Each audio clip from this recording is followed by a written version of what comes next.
afternoon, everyone. Welcome to Beyond the Outer Realm, a spin-off show of The Outer Realm, which airs on Wednesday and Thursday nights. We are broadcasting live on the United Public Radio Network UFO Paranormal Radio Network 105.3 FM from the Gulf Coast and 107.7 FM from New Orleans.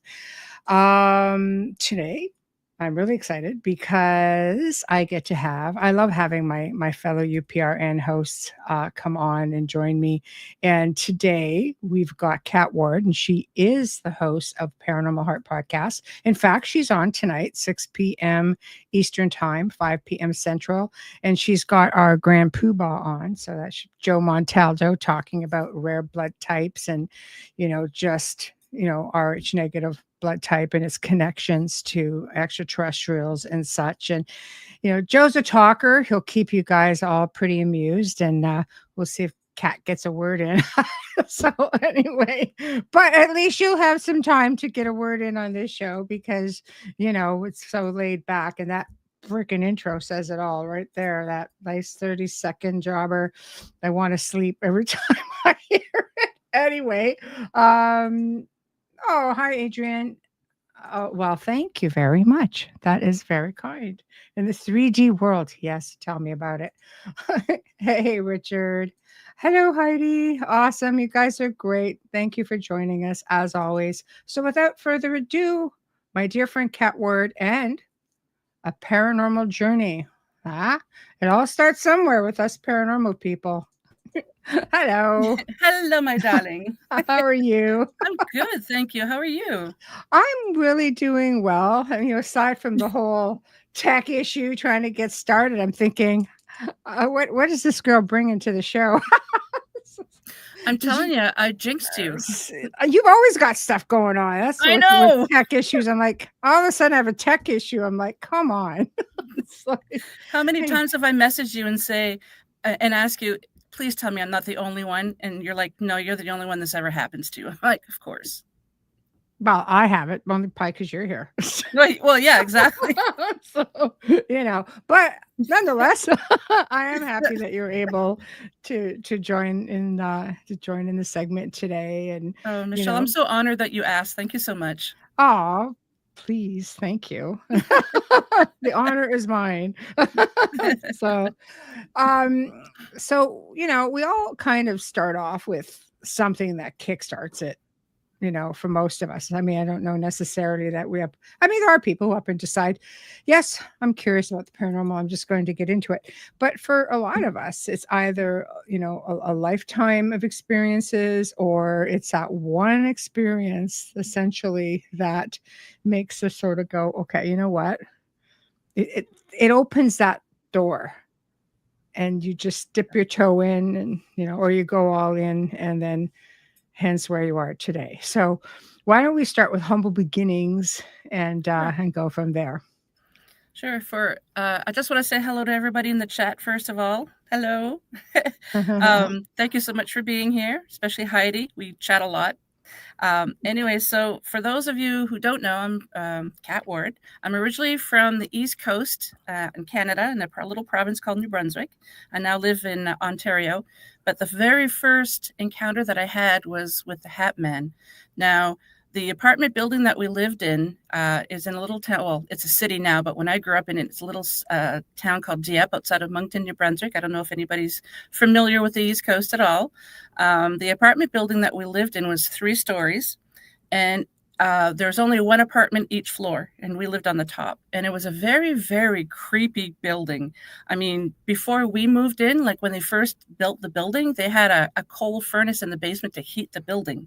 So I don't know how old the building was, but that tells me right there that it's super old. It's old. Yeah. It wasn't a very... Well, there was issues with it, obviously.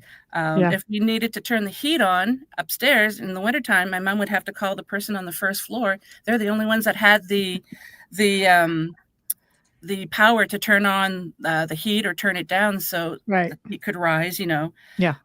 Just real messed up building. But so I would love that. I would love the whole allure of the age of it. It was cool, but and it's been torn down, so I can't go do any research. Well, I could do some paper research like at the library, but Yeah. anyway, when you first go up the stairs, you're at the front door, and I'll just give a little brief description of the apartment layout. So just my parents and myself. I have no siblings. My mom's from a family of 13, though, so family reunions were always huge. Yeah. So you walk in, and it was the living room, and then it was my parents' room. You go to the left, it was the dining room, then it was the washroom, and you go to the left, big, big, big kitchen.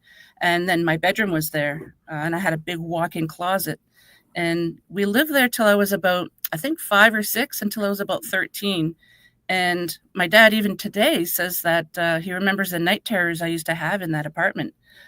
I would just scream, "The man in my closet," and they would come running in the middle of the night, and there's nothing there. But what I saw was he was around 4 feet tall. He had the bolero hat, and he had like the cloak thing.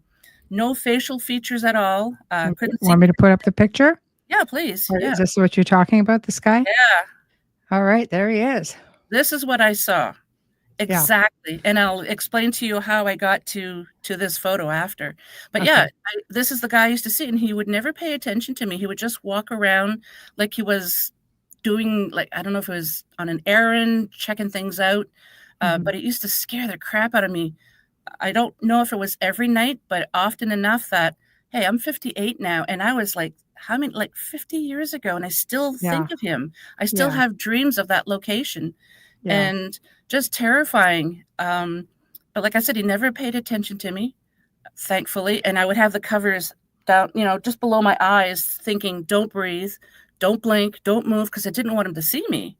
And then he would just kind of disappear. Now I know he's 4 feet tall because I had somebody ask me this before. Well, how do you know that? I compared him to the dresser that I had back in the day. So that's how, he's just a little guy. Yeah. So, my dad didn't really believe in psychics and the paranormal and all that back in the day. He kind of learned to believe a little bit more because my mom and I would finish each other's sentences, or she'd say something out of the blue and I would answer it, and he's like, "What's going on?" It's just the ability we had, right? So one day he took me into the walk-in closet and he says, "See, kiddo, there's nothing here at night that's not here during the daytime."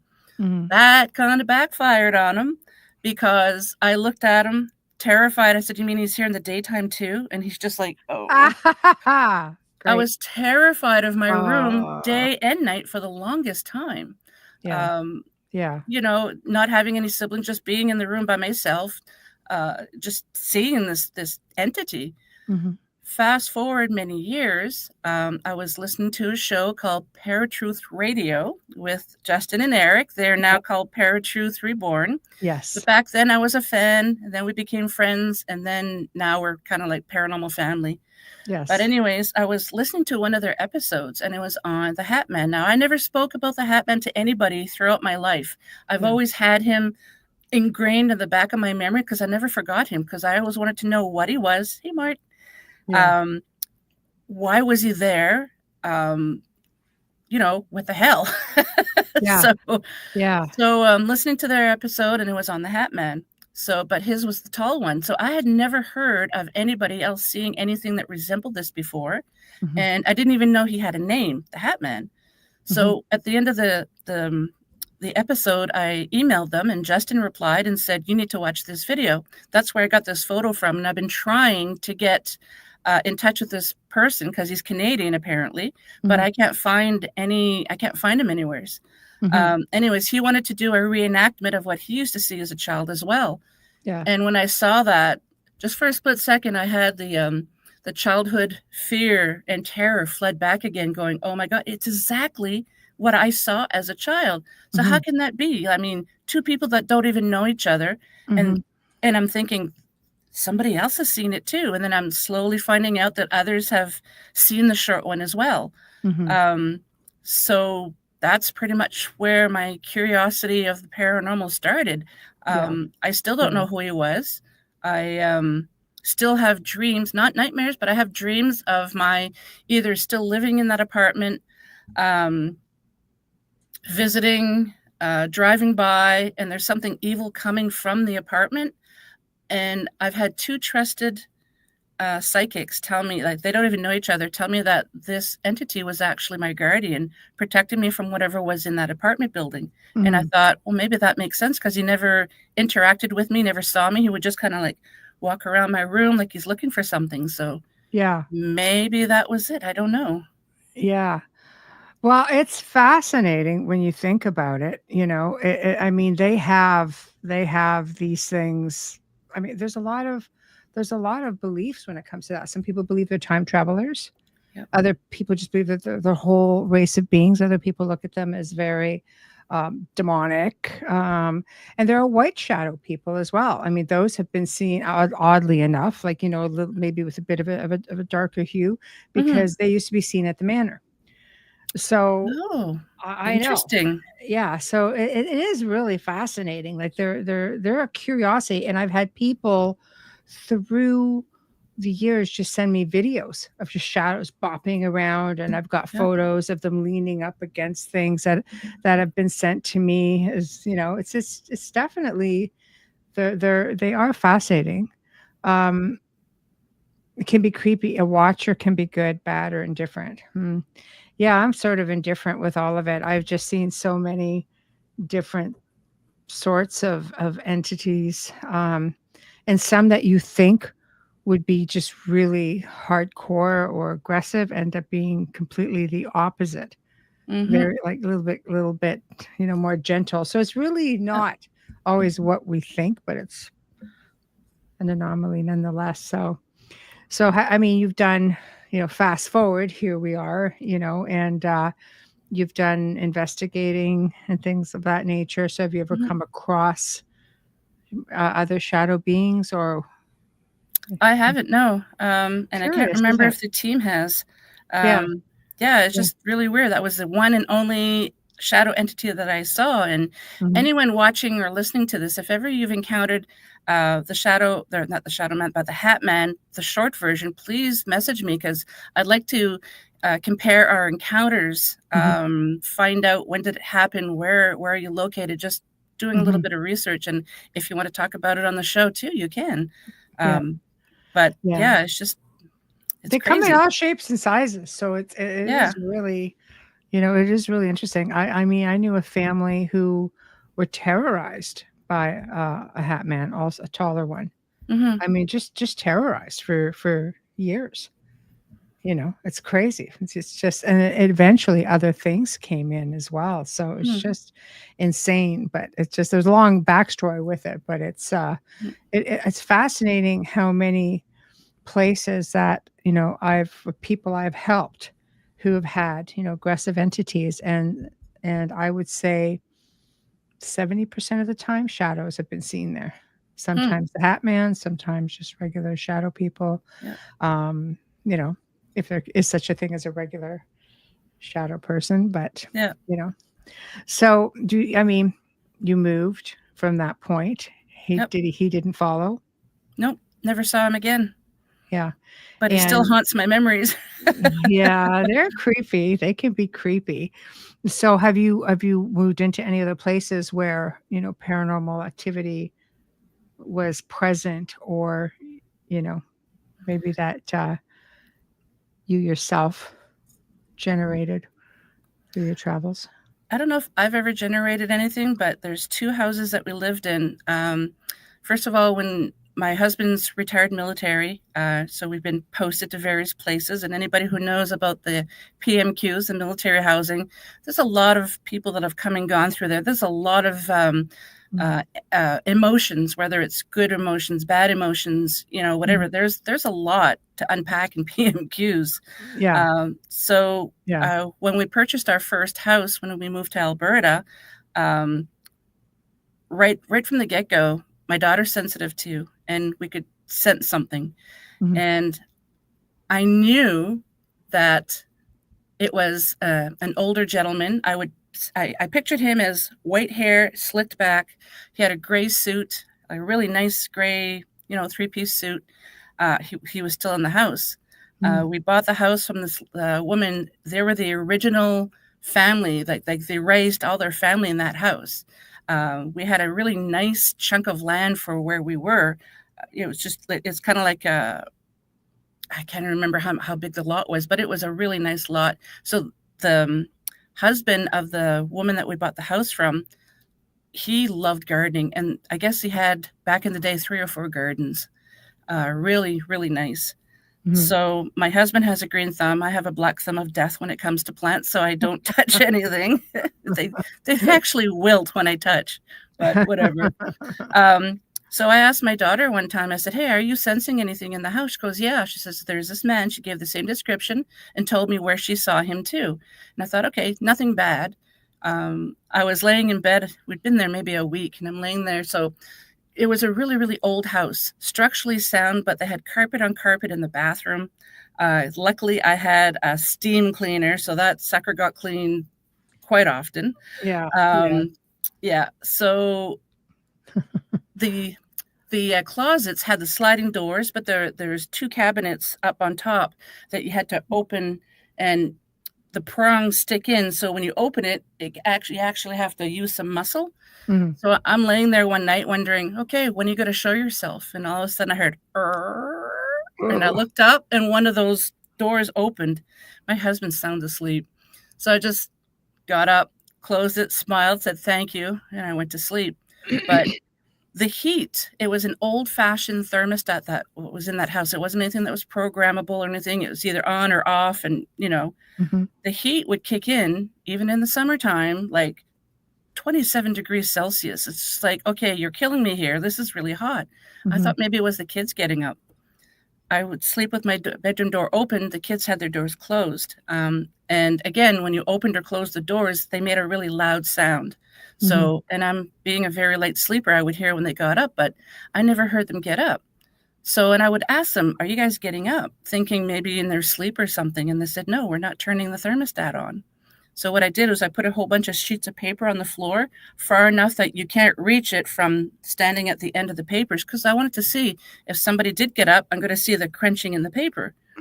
Sure enough, heat turns on that night. I get up and I go look, and the papers are undisturbed.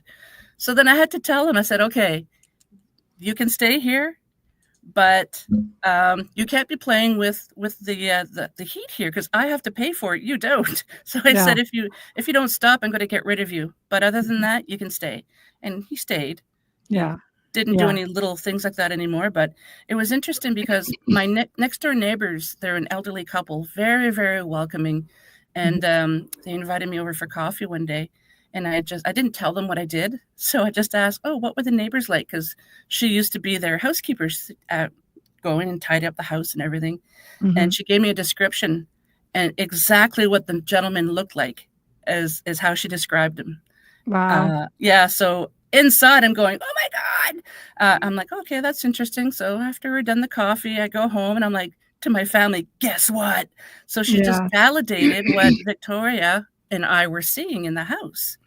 So that was amazing. So how did he pass? Like, was he there in visitation, or was he stuck? Did he just want to stay home? No, I think what had happened, my feelings are that there's a new family in his house, and he wants to know who's in his house. And plus he was a gardener, and are you going to do anything to the house and property that I'm going to get mad at? But then he realized that, no, we're a family. We want to bring the house back to life, try to do some minor renovations. We're only there for 3 years, so we didn't really have enough time to do lots of renovations.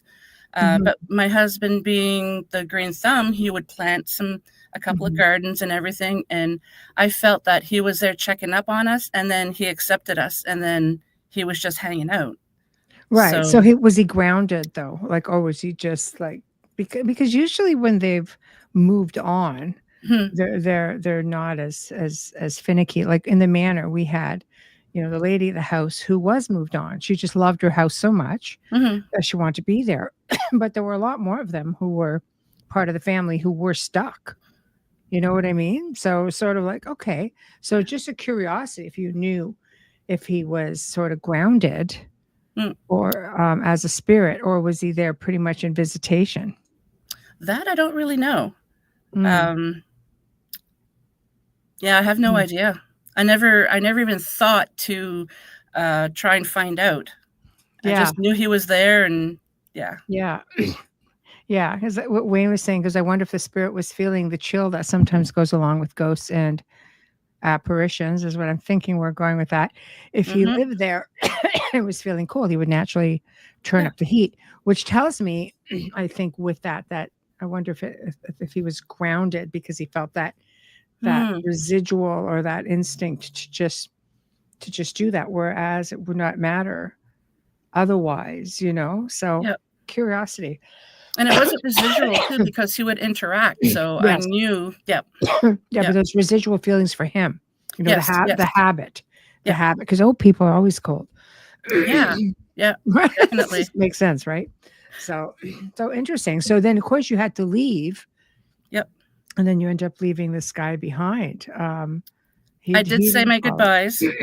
Right. I didn't just leave him hanging, I just said, well, thank you, and we thought we were going to be retiring there. So that would have been crazy. So the little town we lived in is called Wainwright, Alberta, and I have never felt a town so it was very ancient. There's lots of activity in that town. I mean, they used to film old black and white westerns back in the day. Crazy. And there's buffalo everywhere, it's really cool. Yeah. But yeah, it's an old town that has a lot of energy. But I had to tell him, it's like, I'm sorry, we thought we are going to be retiring here. I hope you're going to be kind to the next owners, and I hope they'll be kind to you. Yeah. And that's nice. if you want to move on, you're free to do so. But I'm curious to find out if he stayed. Don't know the owners, so it'd be hard. But it's definitely it's a curiosity as to so many reasons why they stay behind. But Adrian made a good point too. She goes, maybe the heat fed him energy to manifest as well. Maybe. And Wayne says, he has problems with big words. Yes. Oh, Wayne. Anyway. Oh, what a hoot. Yes. Oh my gosh. Okay, so you move on to the next place again, and this one was also haunted. It's a curiosity how you seem to end up in these places. Sometimes they're drawn to us specifically, but it just seems in this case it may have been location based. I think so. So we go on our house hunting trip, like the military, when they post you and you go looking for a place to stay, they give you 5 days to find a house. Jeez. They don't give you, So a lot of realtors, they already know this, and they kind of specialize in military moving, so because they know that it has to happen fast. Yes. So in 2 days, we saw over 20 houses. Wow. Yeah. Crazy. So I kept telling my husband, I said, it's really interesting. All the houses that we've been in felt neutral. It was like not happy, nothing bad. It just neutral. Yeah. And finally, the house that we chose, I looked at him and I said, this house feels happy. And this is the one that we wound up buying. But there's this one house. Oh, Lordy. It only has 2 houses on the street, and it's by the river. It has about an acre of land, which is a lot for the town that I live in, for that location. So we get out with the realtor and we go to look at the house, and there's a military guy there. He's being posted, and he's there with the Packers. He's in the process of being posted out. So we're going through the walkthrough with him and all the Packers there. As soon as I set foot on the property, I felt something wasn't right. The first place that we looked at was the attic, because they turned it into a bedroom. So you go up the stairs, and it's a nice big windows. And I thought, this is going to be our bedroom. This is really cool. So I get halfway up the stairs, and I'm slowing down. And my husband looks at me and says, you're picking up on something? And I said, yep. He says, not good, is it? I said, no, it's not. All of a sudden I saw these. It's like, as soon as I set foot on the property, it's like I woke something up that was very, very ancient. I've never felt anything like that before or since. And it was anger that I woke it up, and I was just like, okay, great. So I'm trying to collect myself and just kind of push that aside. We go to the basement, and our realtor didn't know what I did. I didn't tell him. And all of a sudden I just looked at my husband. I said, you can finish the walkthrough. I have to go outside. And I'm wondering if the realtor felt that too, because he was the first one out the door. We're all like, She closed the door.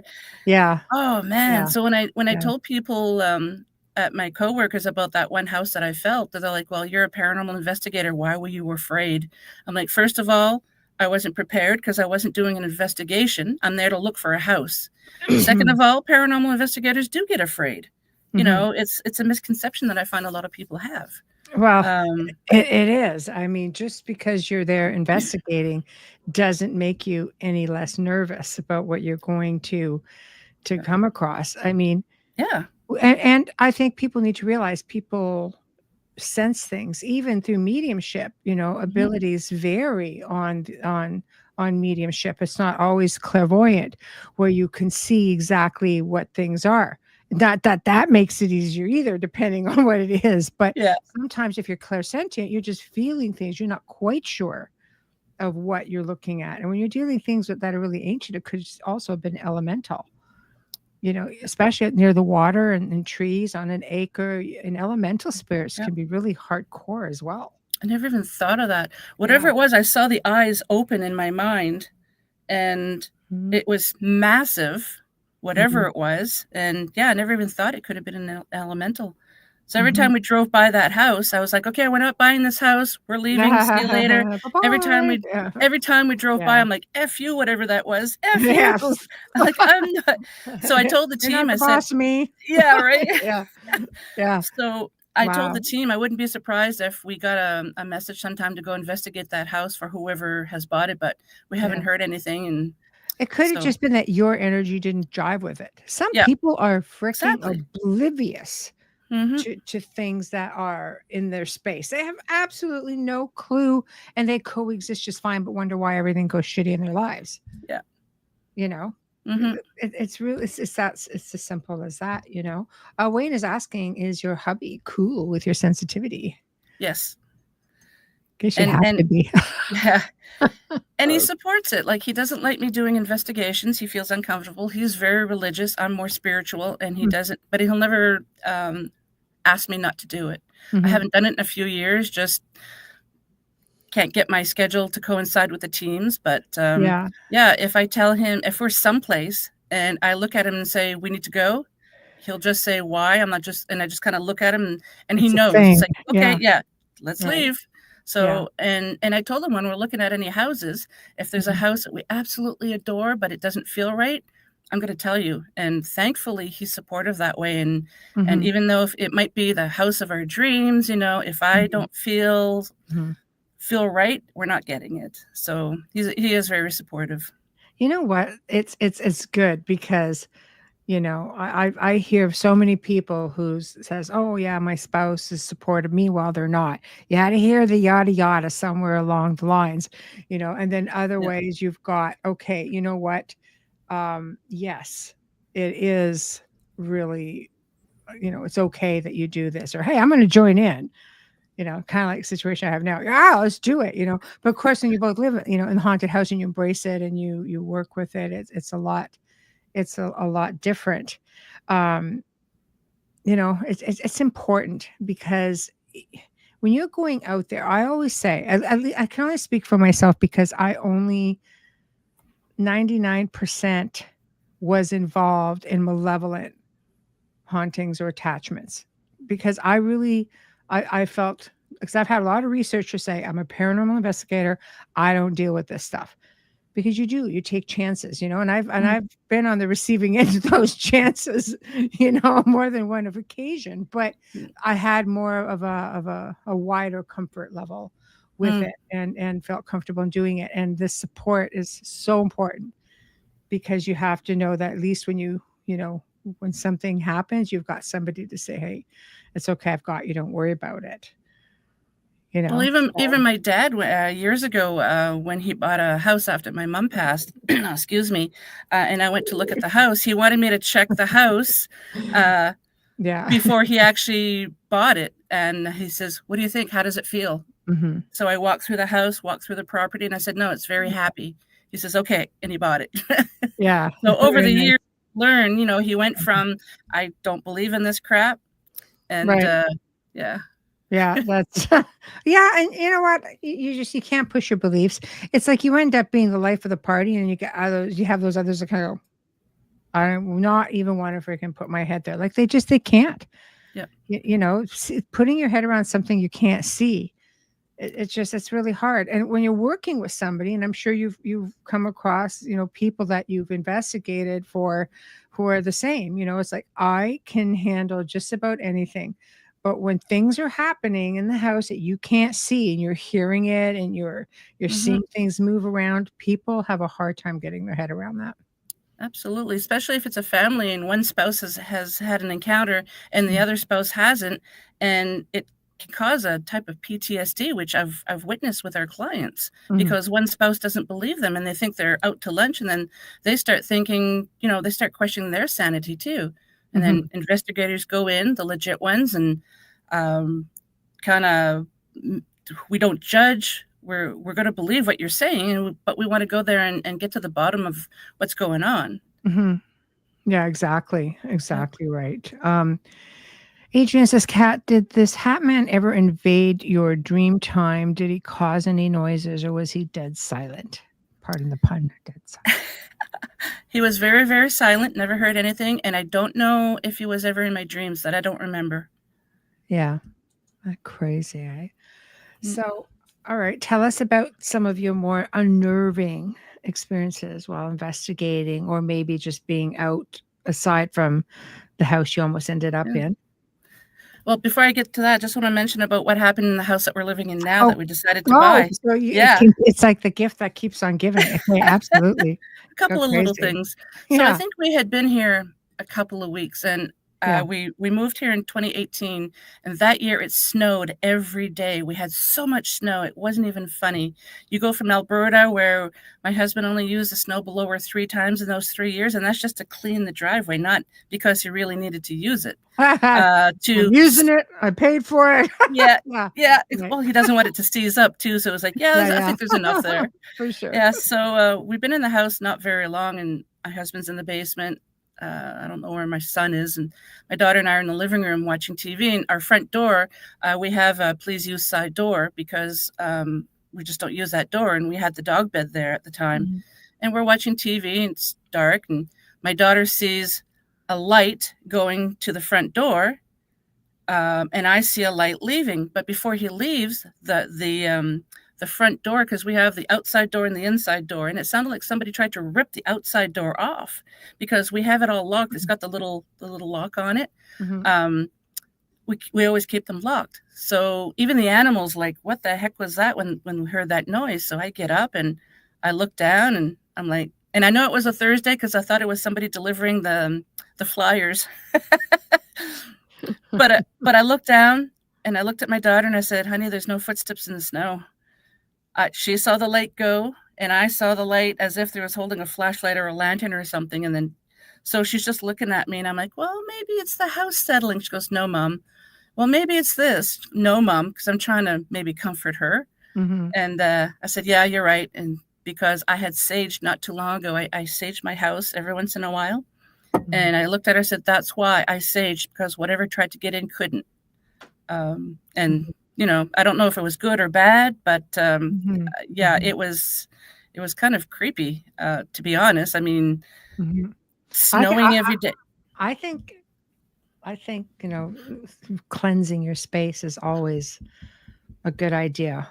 It shouldn't always be saved for the occasion, shall we say, that something comes in, because I believe it has to also be a mindset. So if you are constantly putting that intention out, that you are keeping your space clear, and that things don't just have the right to wander in, the intention alone can put up a really nice barrier. Yeah, I have a selenite lamp at the entrance of the door that we do use, and it's on 24/7. Just, things come in. I've got the selenite lamp. I like the Himalayan ones too, but my favorite ones are the selenite. Yeah, the Himalayans are natural ionizers. At one point, they were in every room hallway of my home. I still have them bopping about, but it was still unpacking things, amazingly enough. So, but they are natural ionizers, which is why I like the salt. Yeah. Right. More than anything. I like the selenite, but I find that they can also amplify energy, which is good because we have good energy in the house. You want Yeah. to amplify that as well. Mhm. So everything has its place. It's like quartz crystals. People Mm. are like, "Whoa, it's my protective crystal." It's like, yes, but it's also an amplifier because people use it to meditate to amplify the energy. So you really have to dig deep on the different stones and what they do, because I Yep. always say some of them are like a double-edged sword. So Yeah. you have to be very strategic. And some of them, apparently, I learned through a crystal stone person that some of them don't get along together. You can't Yeah. put them near each other. I'm like, who the freaking hell knew? But I guess it's like magnets too, right? Like sometimes, so it Yeah. has sort of that effect. So I was like, oh, Mm. that's very interesting. Yeah. It is neat. I've had 2 selenite lamps, Mhm. one in the bedroom, one in the living room, and they keep blowing, like the light bulbs. Yeah. I don't know why. My selenite doesn't do it. So now I don't even have any light bulbs in my selenite in That's my funny. yeah, That's funny. it's like, Yeah. is something making it blow? Like I don't know. I have a ball and I do not remember the name. If anybody in chat knows it, I am all ears. I cannot remember the name of it, but it's like a big a ball. It sits on a pedestal and it absorbs different types of energy. So it's believed, and I bought it from a store in Chinatown many years ago, and she said to me, she goes, when you have, let's say, energies that come into your home, then it will glow.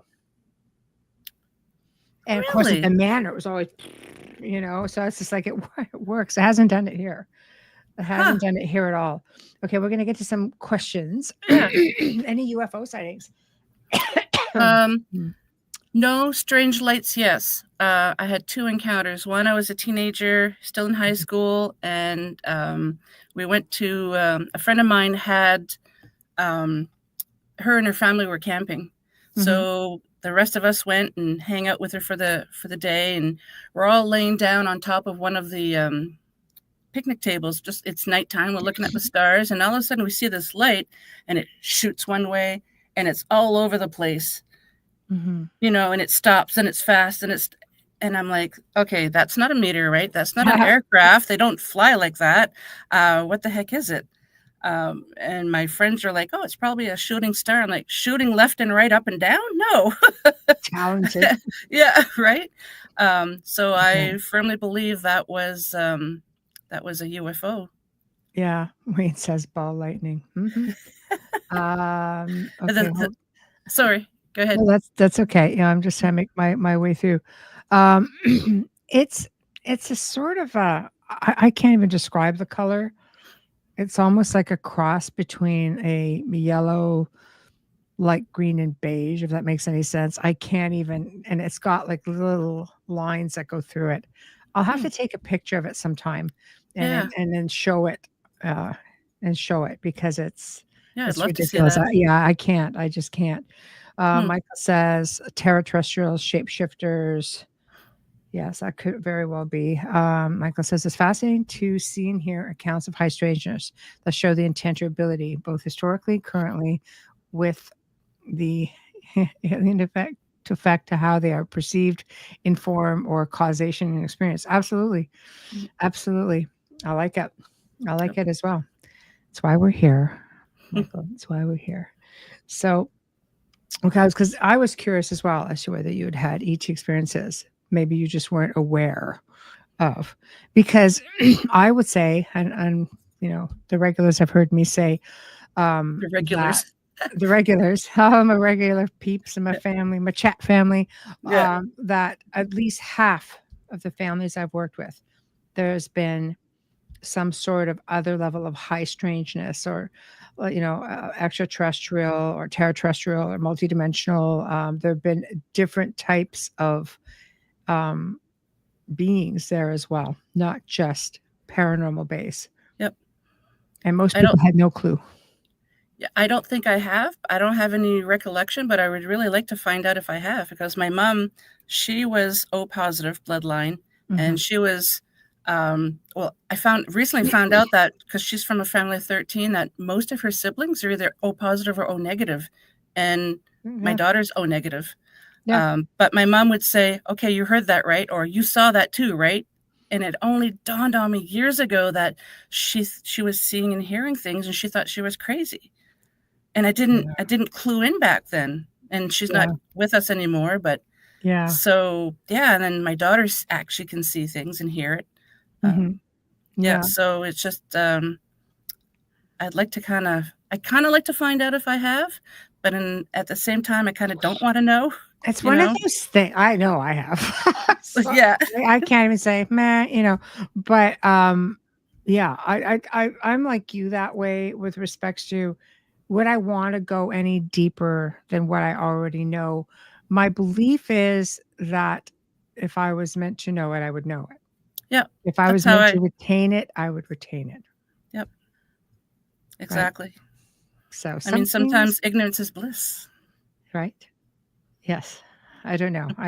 I like that saying. Unfortunately, it never applies to me because I just seem to, things just seem to turn attention to me, or here I am, or when I least expect it, or whether things come in dreams or visions or downloads or whatever you want to call it. There are things that, are shown to me even telepathically, and I'm kind of like, and in my head, the funny thing is I hardly remember them either.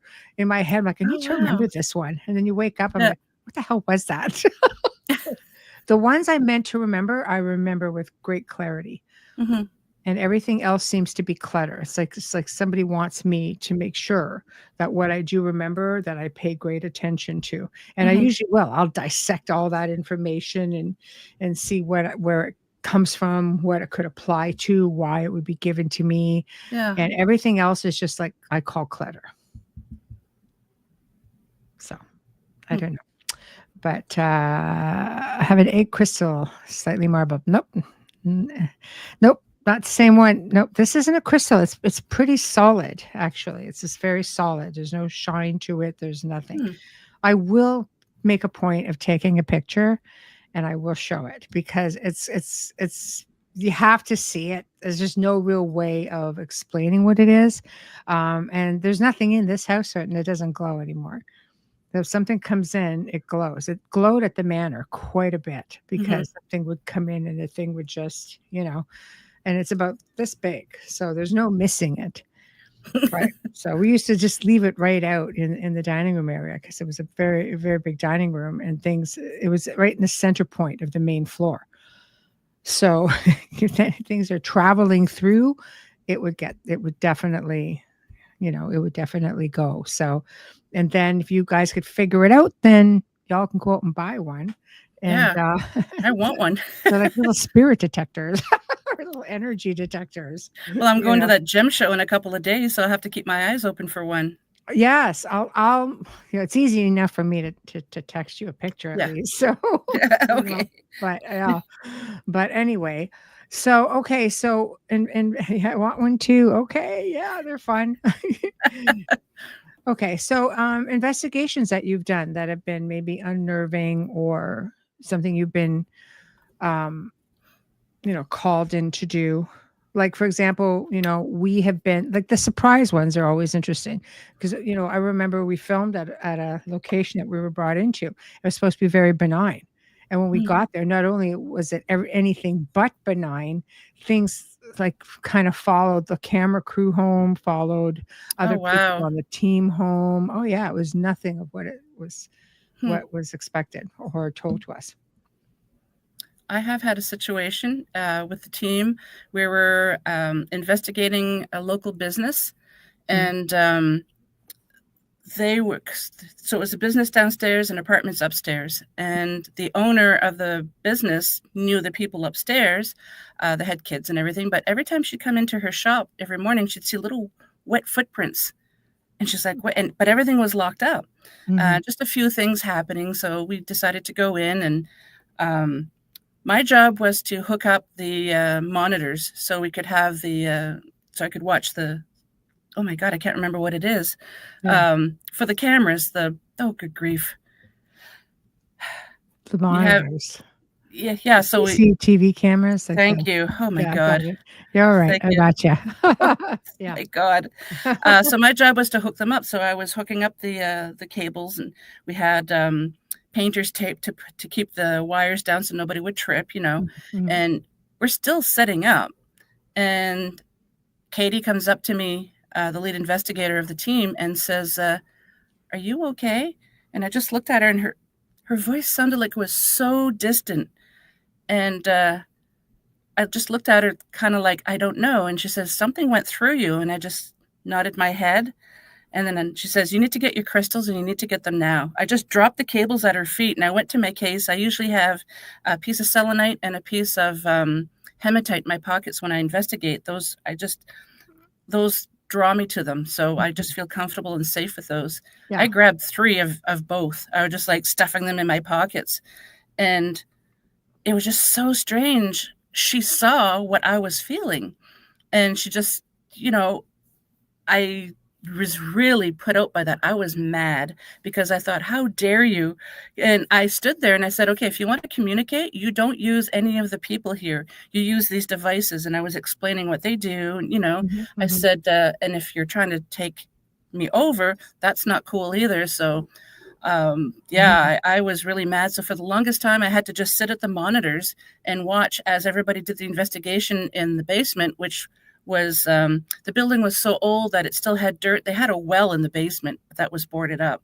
That's kind of cool. Yeah, I couldn't go down there just because I needed to collect myself and get my head back into the game, So I sat there and I was watching the monitors, and I told them, I said, well, specifically, I don't want to go down because of the spiders. I don't like spiders. So, of course, they chuckled, but as soon as everybody came upstairs, "Kat, do I have any spiders on my back?" And I'm just kind of like wiping them off, It's like, oh. But it was so strange. I don't know what that was, who it was, but I wasn't having it. And I was the fight or flight. Apparently, I had the fight. Oh, yeah. It's like, not today. Though. Yeah. Who's boss, Kat? That's how. Oh, yeah, exactly. I think it's important. I think it's important. It's just mindset. People, I think, may feel it's a bit underrated, and I have always sworn by having a certain type of mindset and not being disrespectful, but being in control. Yeah. Yeah. Like people will talk about cleansing, for example, and I always say, well, it's not just what you're doing, it's the intention of like putting, the intention, a strong intention behind the act of cleansing, and having a lot of power behind the words or the thoughts that you're doing or projecting during that cleansing. Like the mindset, it's just I've worked with so many people where I have essentially just taught about mindset, who have literally were able to take control over their own situations, because it's like, I'm going to be dead one day, and I'm freaking definitely not working while I'm dead. I probably will anyway, but I'm just saying, I would rather not. Yeah, I would rather not. And kind of go from there, You have no rest now, and you won't get any rest on the other side. I'd like to have fun, though, come back in spirit form. I'd like to have a lot of fun with that and not just be, Yeah. You could just do ghost stuff and just move stuff around and, right? and Yeah. just mind ninja people a little bit and just be a friendly ghost like Casper. Yeah. Oh, that's just Michelle. Yeah, but kick some butt when you have to. Well, yeah, exactly. So, but I don't know. But so have you had to go in and do some really malevolent cases, or have they been fairly relaxed? Like, what are they've your all team? they've all been relaxed. When I was in Alberta, the team did 1 or 2 of them, but I wasn't here for it. Yeah. But no, I've been lucky enough that that's something way above my pay grade. I jokingly say, if I have to go into a place like that, I'm calling Michelle. I don't want to deal with it. Yeah. Well, now it's great because you can do things relatively easily, through like remotely. And it's not so it's hard because you can't be everywhere. But when you work remotely, you can be everywhere that you have to be. Well, like you helped my friend from New Brunswick a few years ago that was having some nasty stuff. Yeah. Yeah. And how are things with your friends? Still good? Oh, good. Yeah. Well, she moved. She's in a different province now, and nothing followed. Good. Yeah. Yeah, that's good. I remember that. Yeah, that Yeah. was. You know what? I have to tell you, New Brunswick is really hardcore, and I mean very aggressive with Yeah. spirit activity. I mean, we've worked with a lot of families in New Brunswick, and some were really, really hardcore. And I mean, you'll say, well, I just had this benign haunting. We just saw this spirit friend of ours who went missing. And meanwhile, you get in there and it was hardcore. I mean, the whole place was just like the whole land was bad. Then there was like crime all involved around this person. And I was just sitting there going, oh, like it was crazy. The places that we had come across. Hold on. Let me Google that. Okay. Let me just Google that for a second. 1 minute. Because now I'm freaking curious as well.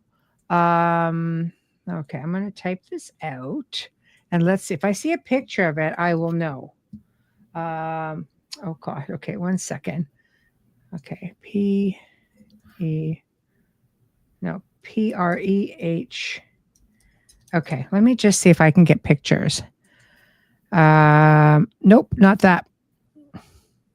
Nope, not that. There's no shine to it. There's really nothing like that.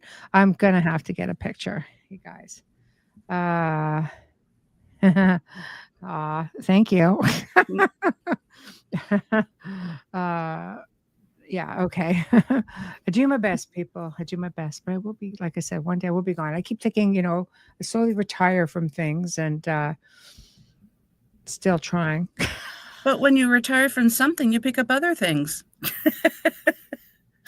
Yes, it's true. It's true. But, sometimes, I did retire from film a long time ago. I've done a couple of documentaries. I like that. I like documentaries. They're very different type of filming. But my first love is always working behind the scenes. I love that more, and the radio shows, like those are fun. So I enjoy doing those and the network's busy, but, a whole other kind of fun. Distractions. Yes, that's exactly right. I've learned to remove entities remotely and would love to start a business doing this if anyone has startup advice. There you go, putting it out there. Empathy for each other is testament to expanding civilization. Love truly is the answer. It is. And the message is only reciprocated from contact messages from ET. Be good to one another. We are you, you are us. Ha. Oh, yeah. You know that saying. I do, because I had it come through a device I was testing one time, and I'm like, who am I speaking to? And it basically said, we are you, you are us. It's the same. It's like, we are one. And that was the full message. It kind of went, yes. That's it. So I don't know. It is very, very fascinating. So now you've got, of course, Paranormal Heart Podcast. And do you think you'll be, the show's fun. You've been doing it really quite a while. Yeah, it'll be 8 years in November, the end of November. Wow. Yeah. Wow. That's excellent. Time flies. It does. It's funny how, people who are somehow have had the experiences feel drawn to being on the world stage in one form or another, trying to connect with other people who have been through the same thing.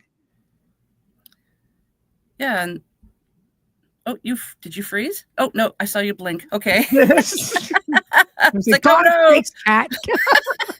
No. I should have just gone. It's like this. Yeah. No. I forgot what I was going to say now. Oh my God. I said how people who. Oh, right. Yeah. Yeah. Well, I wanted to start a podcast because I realized doing investigations that people get so stressed, and like I mentioned, they have a form of PTSD, and they always think things are evil, but they're not half the time. Well, most of the time. And I wanted to have a platform so people could either listen to or connect with other people to show that they're not alone. Other people around the world are having these same experiences. Like for my for example, my, geez, I can't talk. My Hat Man, I didn't know that other people had seen them and that he even had a name. So watching and listening to these shows just makes other people realize that it's normal. It's paranormal, yes, but it happens a lot more frequently than people realize. Mm-hmm. I agree. I think doing the shows for me it's not always been about you know putting things out there. I've often had people say, "Oh, we don't see you on TV as much." I'm like, well, you just have to watch the shows or watch other shows. And like, I actually talk more about, things that I've done here in the last 5 years, I think, than I've done, on screen.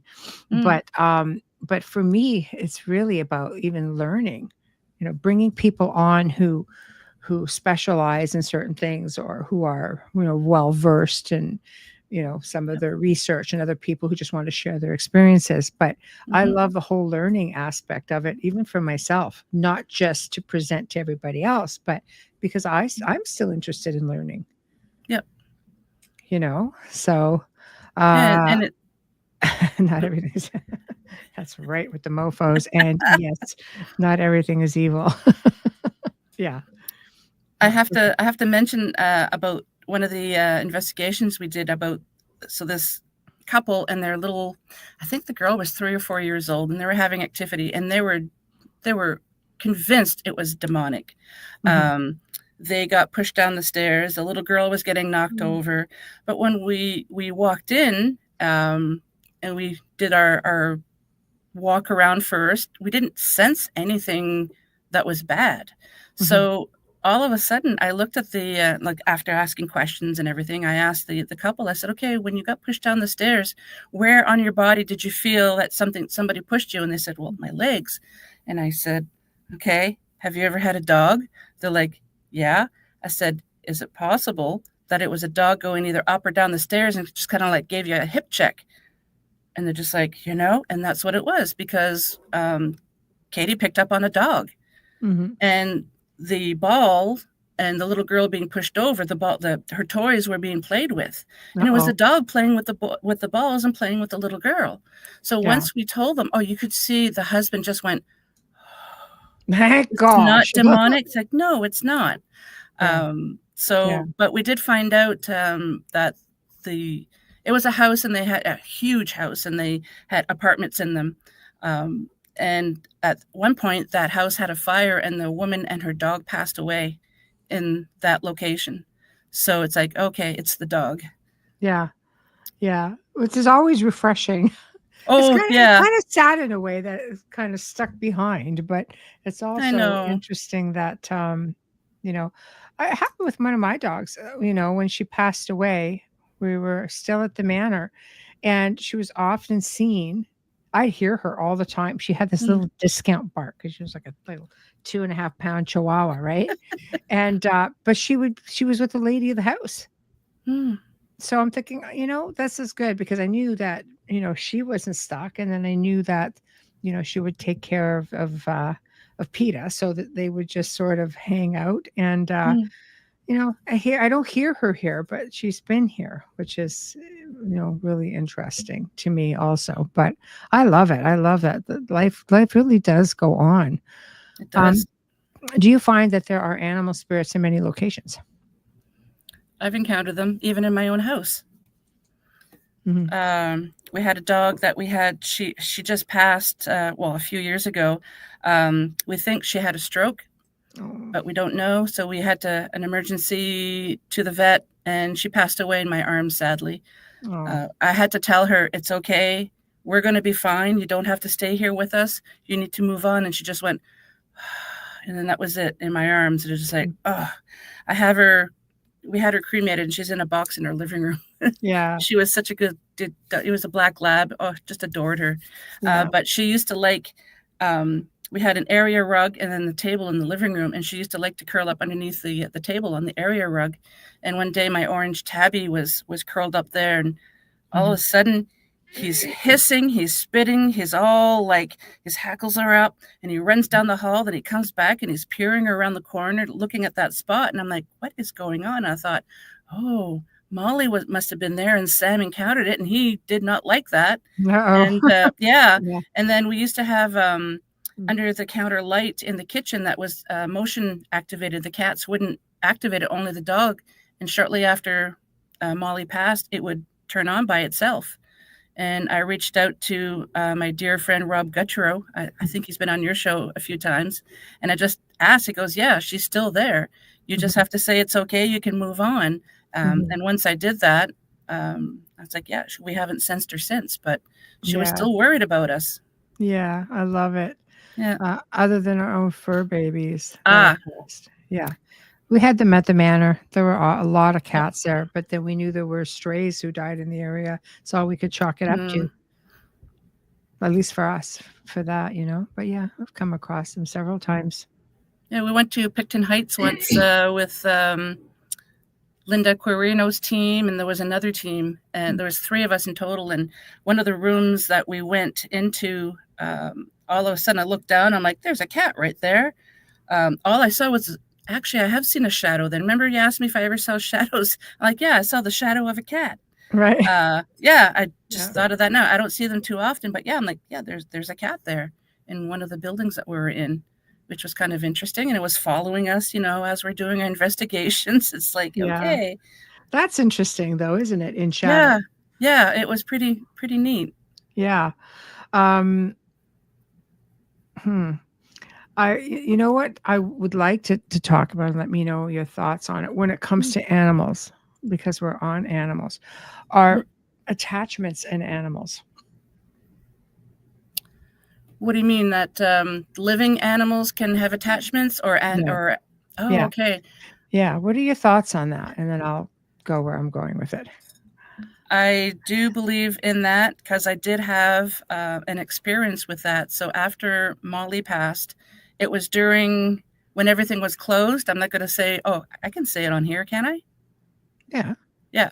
During the pandemic, we wanted to adopt another dog a couple of years after Molly passed. And we've always gone to the shelter to get our animals. And we got this one dog, and they weren't doing a physical meet and greet. It was on the camera. Had I known that I could... Anyways, it was, my mind's going 100 miles a minute. So we only had him for 3 days, and I should have had him, we should have met him first in person, because then I would have sensed it. He attacked all of us in the family, to the point where the last straw, like, you'd be sitting on the couch petting him, everything's great, and all of a sudden he just lunged. The last straw was when he lunged for my daughter's face, and she put her hand in front of it, and he got the wrist. It didn't break the skin, but it bruised it. So next day I called the shelter, and I'm like, you guys have to come get him, because we're not doing that. It's really aggressive. Yeah, that's not the dog that I figured out I had an attachment though. So a few months after that, we adopted this dog from Turkey, the dog that we have now.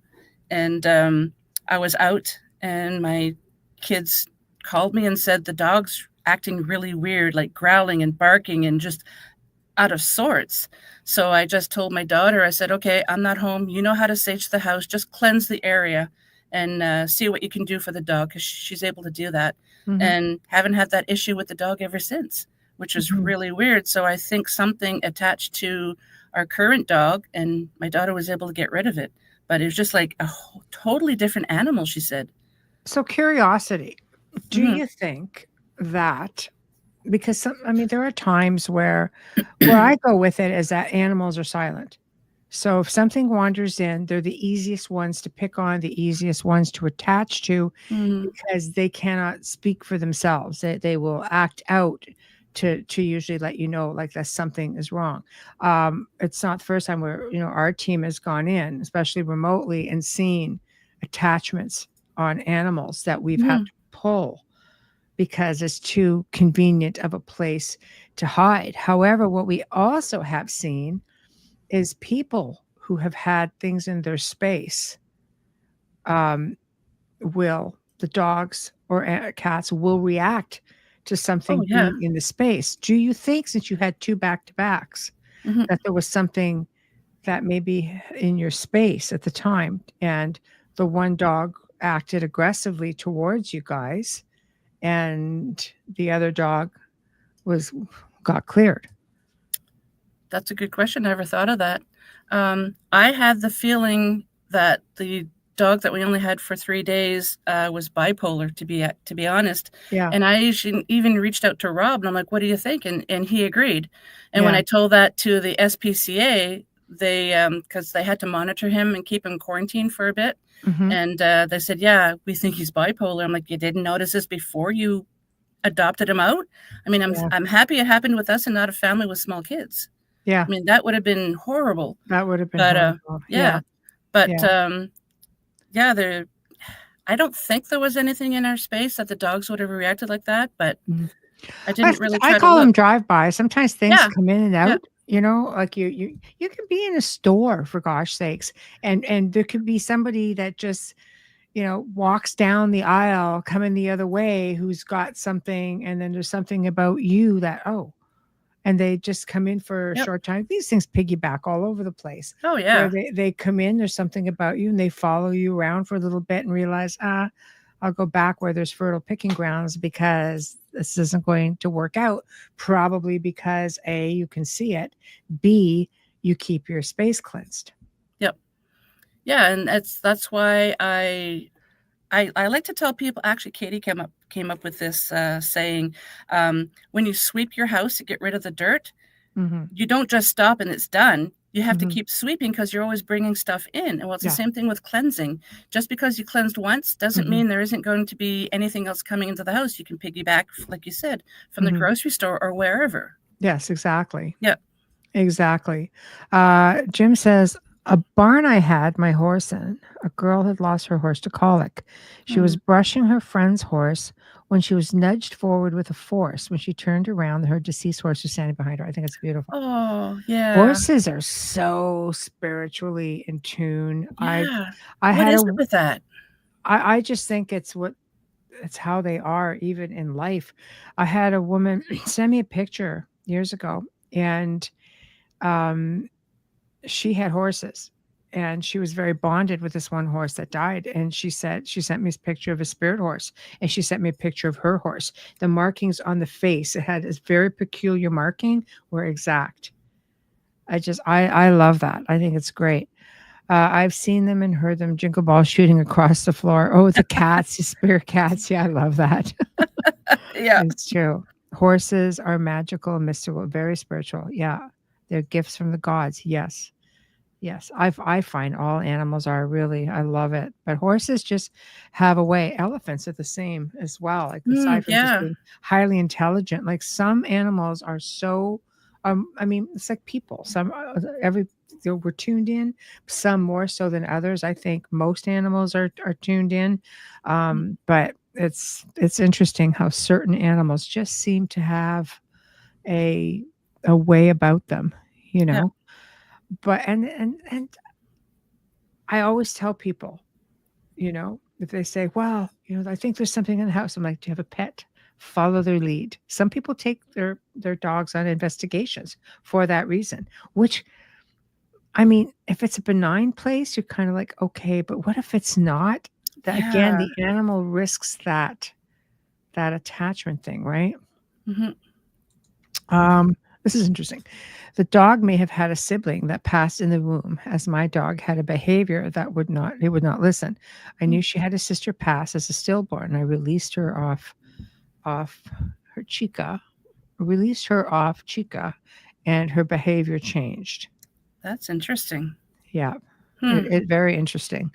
The ravens. Oh, grew up around ravens. We had 3 families of ravens on our property. Beautiful. The chihuahuas. We have chihuahuas as well. They're this big and they think they're this big. So yeah, the chi-chis. I do look at Pause Malone, her kitty, Yeah, for I love that validation name. to what I feel. Yeah, I think so. I believe that the animals will always, lead the way. and just start, communicating. I think I talked about this on one of the shows in the last couple of weeks too, with parrots, because we have an African gray here. And I remember most bird people will know about Alex, the African gray, who was in a university out in California, I believe. Could be wrong on that. Anyway, when he passed, I guess university they were raising money to replace him. So I bought some merch because I had several African grays at the time, and I'm like, oh yeah, I'm all about the research. This bird could talk, like he had over a 400 word vocabulary. He could do puzzles. He could sing songs. He could do. They're amazing. Oh yeah, do math, like incredible, right?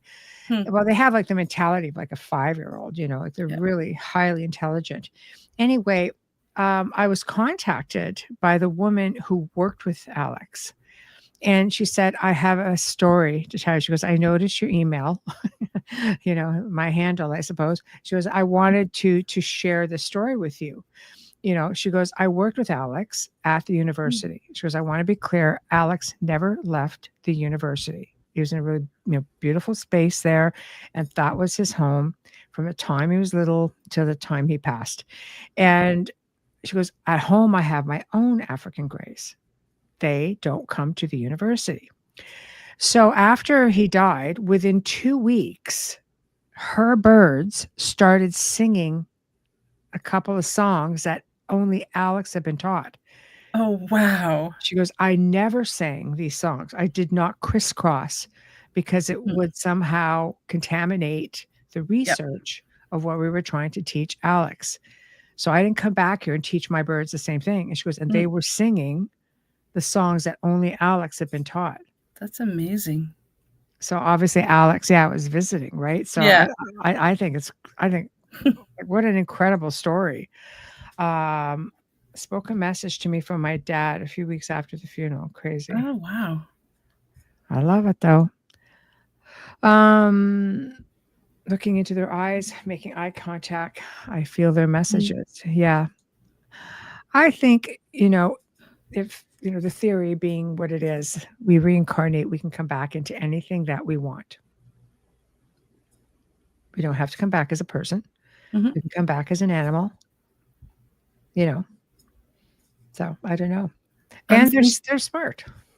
I'm thinking of when Wayne was talking about that one bird that he was trying to get to say a sentence for I don't know how long, and it wouldn't, and then he cussed, and that's all the bird would say. That's true. We tried to teach the bird how to say wanker. Oh, yeah. Freaking wanker. It's the easiest thing. This bird does unbelievable things. Will not say freaking wanker for anything. And I'm just like, come on. But she'll probably go back to my son and daughter-in-law. Start going wanker, wanker, wanker. Like you will. She's just being like freaking completely defiant, But I think they also find a way of taking care of us. When Peter passed away, Peter was a very unusual little chihuahua. We were very, very bonded because she almost died. And I was at the vet with her every night. And, she wasn't coming out of her anesthetic, and we were bonded before that. So she slept on me, and I just talked to her. Like, we were just bonded, and it brought her right out of it. Nice. But when she passed, a few years later, I missed her because she was a cuddler. She'd lay her head buried in my neck, and she'd fall asleep. This little 2.5-pound chocolate Chi-Chi, and she had to have her muffin, and she would try to steal some of my latte like every morning. It was just like, ridiculous, But anyway, long story short, I've never had another Chi cuddle or a dog, any of the sort that would cuddle and behave like she did. So I remember, our other chihuahua got very, sad. And I said, I just said to PETA, send me another one just like you who needs a home. And she did. And this one's a little bugger. There was PETA. Careful what you wish for. Oh yeah. We're being broken in all over again. But it's been about 3 years now. But she's a cuddler, cuddles the exact same way. And she behaves the exact same way. But she's just naughty though. And she's a little long hair, not a short hair, but really tiny. I like the long-haired ones. Yeah. So arrived Grace. Yes. And the thing is with her is they tried to breed her too young, which is sort of sad. So she's very nervous. But the point I'm going with it is that even in spirit form, you wait, she's an a-hole. She is, I know. But she's so freaking cute. She's so cute. But anyway, even in spirit form, they can still, they're still there. They're still aware of the things that are going on in your life. They're very present in our lives. Because I did this like 6 months later. So, Pete sent me one just like you, one who needs a home really desperately, because people are selling them all the time. And here's this little one. They were trying to breed it like 12 months old or 13 months old, tiny, terrified, and who was so much like her. So it's just like and every time you try to go for a little pocket dog, they're just like, they go like this, right? And not this one. The guy just goes, do you want her? I'm like, she's still there? And she goes, yeah. It's like everything falls into place. Yep. They still can help you. Right? So I don't know. I had a black cat named Cleo. He would, not Cleo. That was another black cat. Yeah. Sasha. Yeah. Whenever I had migraines, I'd lay down in bed because they were just horrible. And he'd lay down pressed up against my head and purr every time. It was just like, oh, I never had another cat that ever did that. Yeah. See? Yeah. Cats especially. They're highly like independent, This is a funny story. Wayne says, my sister's in a pet store trying to get the bird to talk. And after many years, she told the bird to F-O while the bird blew up in a myriad of profanity. I know. That's a thing. The one, yeah. That's a thing. Yeah, But, I do. I love it. I think the paranormal world or all of these areas of high strangeness, the things we don't understand, maybe they're not as complex as we all make them out to be. Like my dad would say, we're too close to the forest to see the trees. We're just overcomplicating it. Yes, exactly. Exactly. Yeah. It's just little things that, you start putting into perspective. Like even the old saying, if a tree falls in the forest, does anybody hear it? Yeah. It makes a noise. Yeah. Does it still make a noise? There's nobody there to hear it? Yes. It's still the noise is there. Yeah.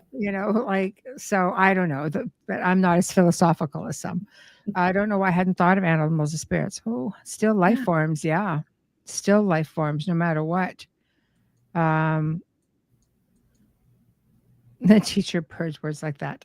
Not me. So, yeah.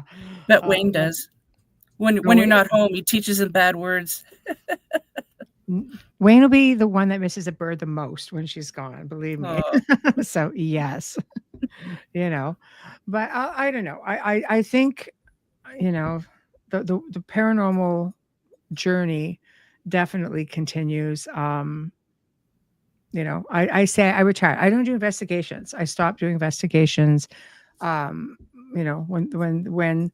the world went quiet a few years ago, I went quiet, at least in person, and I never went back to it. Our team was able to handle a lot more remotely than we were able to ever do it, in person. And working with different ethereal beings as well. And it just seemed to be, we were doing probably 60 a week at that time. 60 investigations in a week. Oh, no, clearings. Oh, remotely. Clearings. I was going to say, holy cow. Okay. No. Wow. Even I don't have that kind of time. Yeah, I was going to say, how? Yeah, no, exactly. No, just clearings. It was just clearings, like, okay. You probably, we committed 4 nights a week to it, and we would probably do 10 to 15 a night. And it wears you out. So we just, I can imagine. Yeah, I know. And we had a waiting list, and I've had to turn people away, because now it has to be a lot less. For sure, it has to be a lot less. Yeah. Someone once told me that a family cat once jumped onto a woman's neck and began to bite her. She went to the hospital during the exam, discovered she had cancer. Oh, wow.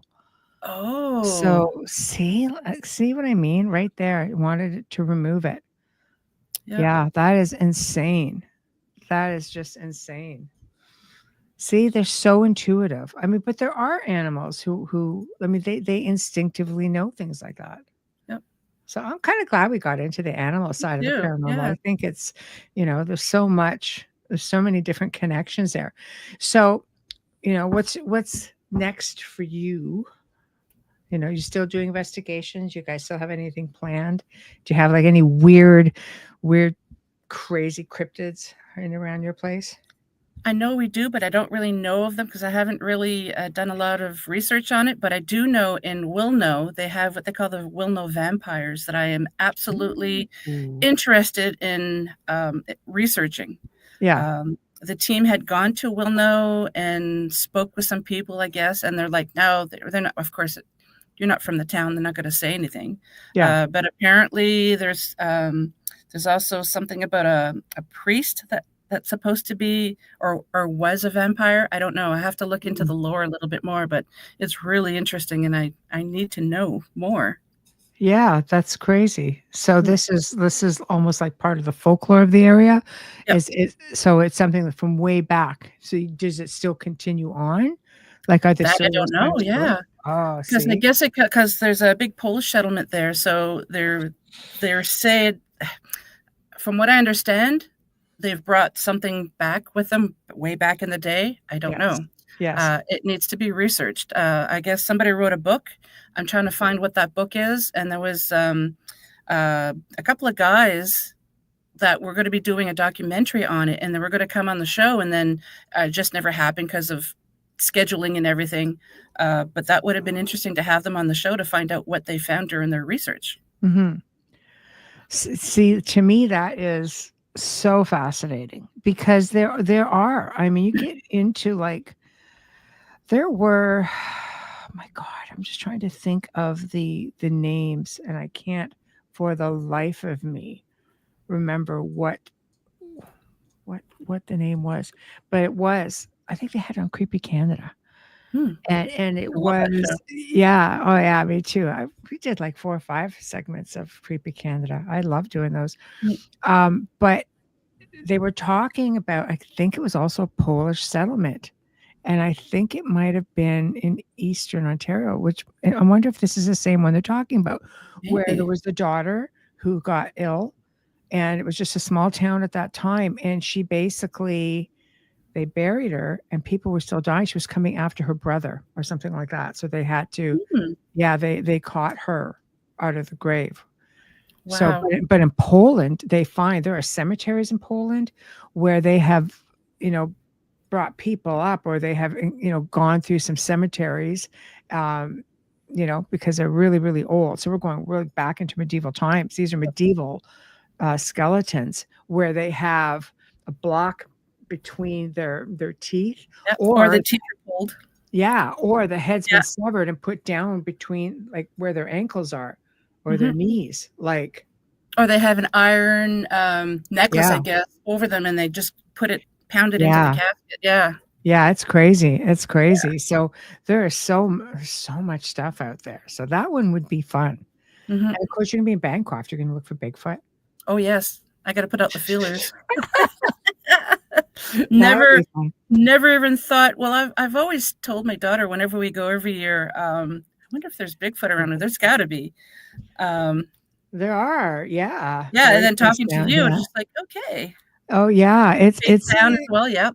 It's insane. Yeah, all kinds of different things they find them as. But the Polish community, it's like, you get people, it's the same thing with werewolves. It's the same thing, or like what we call like loup-garou.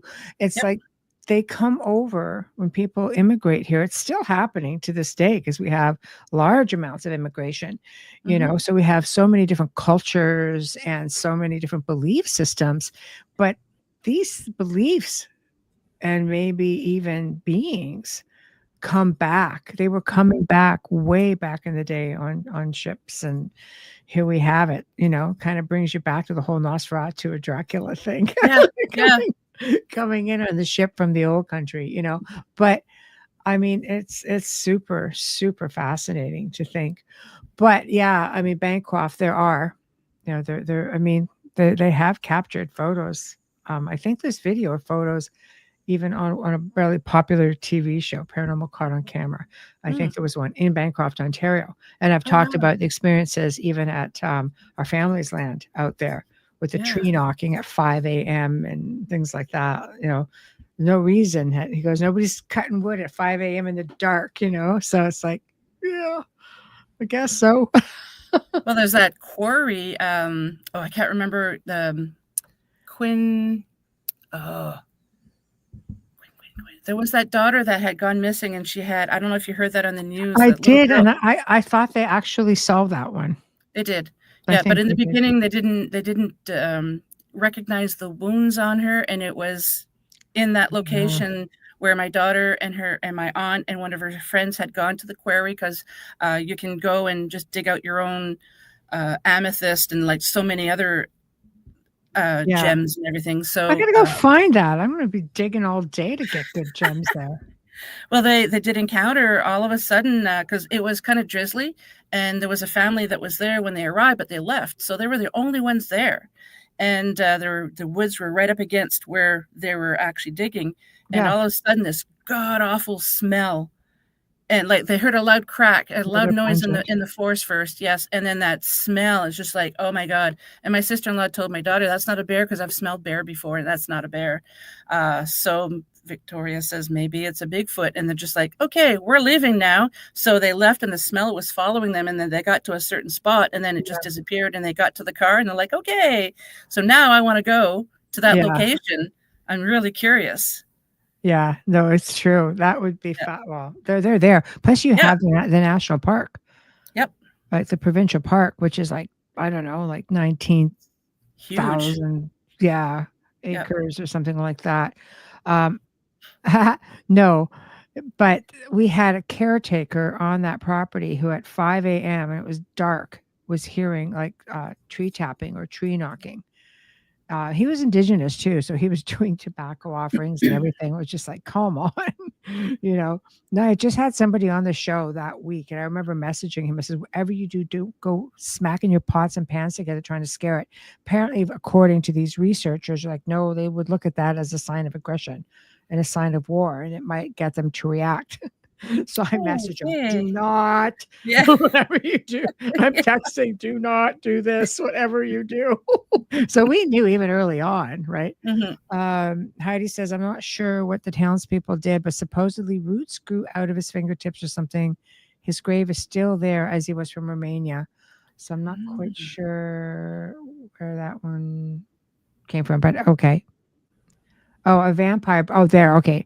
There's what it is. There's an intriguing legend about a vampire buried in a local cemetery, and they staked and buried him. And that was the second part. Okay. I'm just trying to keep up. So anyway, yeah. So Wayne says bears are skunky. They do stink. Bigfoot's altogether different. Yeah, they're very pungent. They're very pungent. Like, you'll know. But anyway, well, that was excellent. So tell us what you have. Promote yourself. What do you have coming up next? Tell us about the show tonight.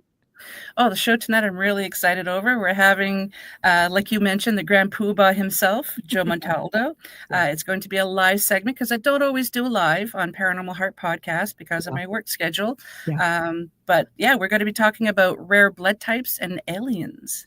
So that's going to be an interesting topic. And like you mentioned, maybe I'll get in a word edgewise with Joe. I mean, I could push record and go make a sandwich in the next town and come back and he's still talking. You could. You said, Joe, I'll be right back. Yeah, but he's amazing. He is. Yeah. Six Gun Joe. Yeah, exactly. But I'll tell you something, though. He's been in the field of ufology for, I would say, between 30 and 40 years. And ICAR, the International Center for Alien Research. Sorry, I should know that. Yes. I can't remember what the C stands for, but the International, I don't know if it's center or it's something. I know it's not. I know I'm getting it wrong, and I apologize. But anyway, there is a Facebook page on it. There is a website for it as well. But there's over like 60,000, I think, contactees who have contributed to all of this. It's A lot of this has been amazing. research, and it still goes on behind the scenes. And he's got a lot to talk about. He's just got a lot to say because he's been doing this for so long. He used to be with MUFON, and Yep. just didn't like the way they did things. So he went on, and I guess at the time, MUFON really concentrated a lot on craft sightings and not Mm. enough on abduction phenomenon or on contact. So he spun off in that direction. So now, Mm. of course, it is what it is, but it'll be great. So That'll be at 6 p.m. Eastern tonight. So just if you're not sure where to find me, just Google Paranormal Heart Podcast because it's going to yes, be everywhere. get on YouTube. Get on YouTube, Yes. guys. Just join in the fun. Get into the chat room, and The YouTube we is know. video, so you'll be able to see us. Yes, Yeah. exactly. So do that. And of course, guys, hit the Outer Realm tomorrow night as well. Tomorrow night we have joining us Laura DiDio. I had a replay on last week for you guys, and she's going to be continuing on with her own paranormal journey and how she's gone and kept doing things, So from Amityville, and I think she'll talk a little bit about when she was at the Conjuring House, and she's going to talk, further on to some of the other experiences that she's had. And my curiosity is, had she ever have any of this before Amityville? Because she had some crazy experiences in that house, even long after the Lutz family had left. So anyway, Thursday night I say welcome back because Marilyn was one of our very early guests 5 years ago, Marilyn Hughes. And this lady is versed in so much, but specializes more so in astral projection and out-of-body experiences. But she'll be talking about mystical theology, astral projection, divine union, and out-of-body experiences. It's going to be super interesting. She's just lovely. You guys will love her, I promise. Anyway, thank you, Kat, for joining me this afternoon My and just pleasure. having this nice little parlay about your experiences. Yeah, I appreciate you so much. Thank you so much. Aw, thank you. Appreciate you too. Doing a Thank you. bang-up job. So, guys, check out Paranormal Heart Podcast tonight at 6 p.m. Eastern, 5 p.m. Central Time. Until then, I guess I was so used to saying good night, but we're not there. So have a great afternoon. For those on the other side of the world, have a great evening, and we shall see you tomorrow. Bye. Bye-bye.